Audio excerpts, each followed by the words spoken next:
Donald Trump is a malignant narcissist who's up on multiple criminal indictments. Joe Biden is a man who's honorably served his country all his life and has done a phenomenal job as president. So I think, you have to put the age issue to one side because it's not like either of the candidates on the ballot are young.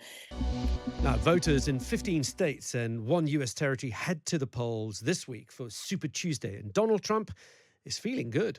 With your help, we will win big on Super Tuesday, and this November, North Carolina is going to tell crooked Joe Biden, Joe, you're fired. Get out of here. Get out. Boom. Get out. You're fired, Joe. You've done a horrible job. So what do voters make of the race so far? The general election will almost certainly be a head-to-head between Trump and Biden. So is there any chance of a surprise on Super Tuesday? And when Biden's approval rating at a dismally low 38% and Trump's as divisive a figure as ever, what do Democrats and Republicans really make of their candidates? Well, joining me now for their thoughts are Greg Swenson, chairman of Republicans Overseas. Greg, good to see you. Great to be here, Alexis. And also joining us is Karin Robinson, former vice chair of Democrats Abroad. Karin, welcome to the show. Hello, nice to see you.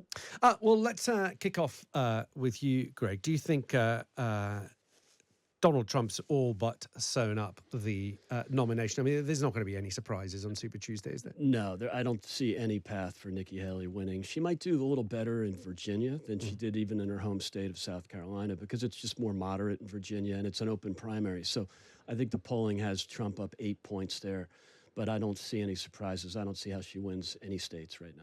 And do you think that will be the end of Nikki Haley on Wednesday morning? Probably. She's, in most of her comments, she's, committed to stay in through Super Tuesday. So I see Wednesday as probably the moment where she drops out. Karin, from the Democrat side, have you always been planning to go up against Donald Trump? I mean, I think we've been prepared to take on anybody who might be the Republican nominee, but fair to say we're not shocked to discover that Donald Trump is likely to become the Republican nominee, given that he has exerted an enormous amount of power over his party. We've seen that ever since he was elected in 2016. He is the de facto leader of the Republican Party, and that is the reality that we are facing, and we are facing it squarely and moving forward on that basis. It's not a shock to us, unfortunately. I have been looking at 538, the American website that tracks all the polling, and Joe Biden seems to be the most unpopular president, even if you go back all the way to Harry Truman at this stage of his presidency. He's on the 1,138th day. His approval ratings are below Donald Trump's at equal stages of his presidency. Why do you think that is? I mean, there's a lot of stuff going on there, but I think one of the things we need to bear in mind is almost no president in this era of American politics is going to achieve any kind of sustainable majority, high favorable approval rating. We live in a polarized country right now, and so it's a struggle for anybody to get those kind of high poll numbers.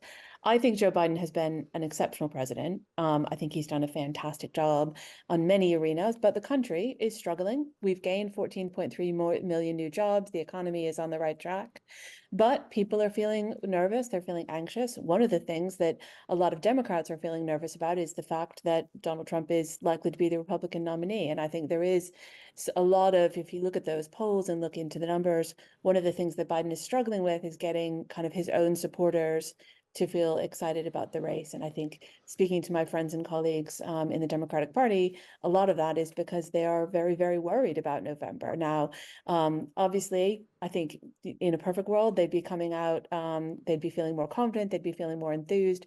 But I do believe there is a anti-MAGA majority in this country, and I believe that we will see them come out in November. But honestly, it's going to be a pretty scary, election season. So let's see what happens between November. Okay, Greg, is this Trump's party now? Are the Republicans basically a MAGA party? It looks that way. I mean, it's become the party of personality, or the cult of personality. And so, as I've told you, I supported Ron DeSantis earlier in the nomination process, but Trump definitely has, a lot of support within the party. A year ago, CNN had DeSantis up 2 points over Trump. I think real clear, had it within 5 or 10 points. That's not much that early. But once the indictment started, it's become all Trump. And every one of these indictments, he's gotten a little bit more of a bump. So They seem to help him they really do. rather than hinder him. Yeah, but absolutely. But again, when you look at these primaries, he should be on more than 52, 55, 53%, shouldn't he? I mean, once Sure. the party, is that going to change after Nikki Haley drops out, do you think? I mean, it's not as if he can go back and say, look, I've got 70% of the parties, of the voters in the state are behind me. He's still around the 50, 55 mark. I mean, it's starting to climb higher. You know, Right. you're looking at some 70-30 probabilities with Super Tuesday, and he did really well yesterday in some of the other states.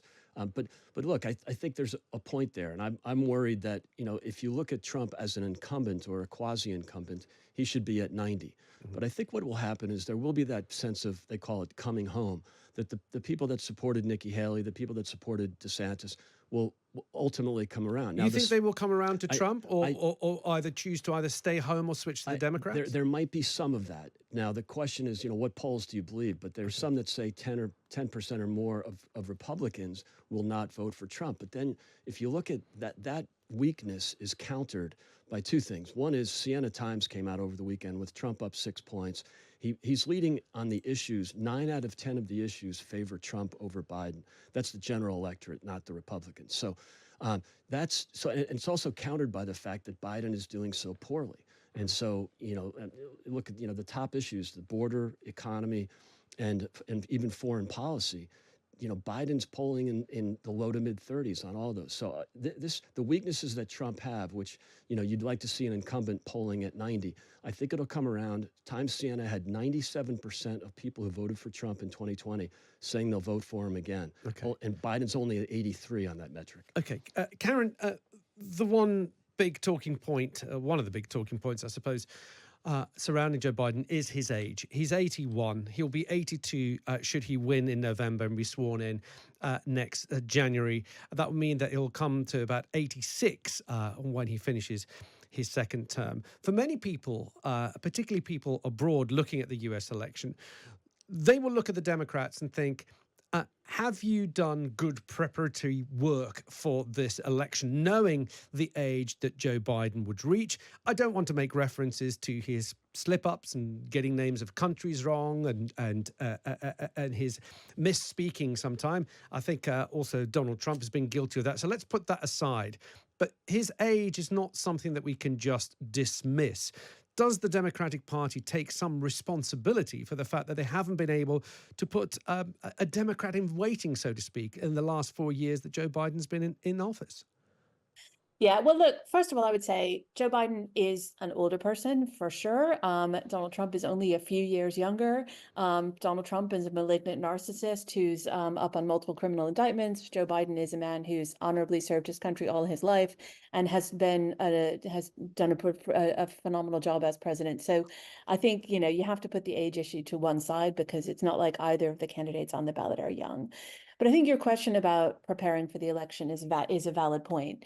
As the Democratic Party, we have an open primary. Anyone who would like to is welcome to put their name forward as a candidate.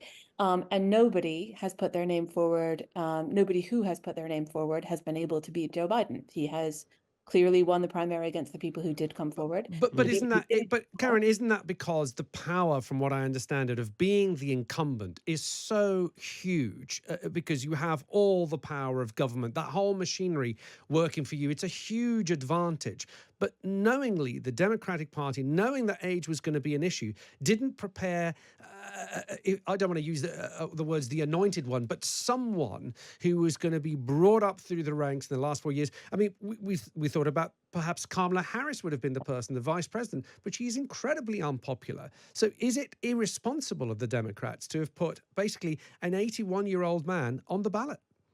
Well, look, we don't unilaterally put someone on the ballot. There's a process. There's a primary process. It's happening. That's why we're talking today. There are a number of elections happening on Tuesday, including right here in the UK, where Democrats Abroad is hosting its own global presidential primary. Candidates put themselves forward and they get selected by the voters. Joe Biden has convincingly won every race so far, and I expect that he will convincingly win on Tuesday as well. Okay. But I think the point about preparation for the election and kind of thinking ahead to the election is key. I think a lot of people in the Democratic Party and a lot of independents and the people who supported Joe Biden last time, they're feeling anxious, they're feeling worried, they're feeling concerned about the prospect of Donald Trump coming back and Okay. taking for the presidency. And sorry, just one final thought. And the solution to that is to vote. And you can start voting on Tuesday in the global presidential primary anywhere around the world. Okay. Karin, thank you for giving us your time. Karin Robinson, a former vice chair of Democrats Abroad. And thank you, as ever, to Greg Swenson, Thanks, who Alexis. made Great his to be way here. into the studio. Thank you so much. Chairman of Republicans Overseas. A little bit late to the 5:30 news. Apologies for that. But Martin Williams has your headlines.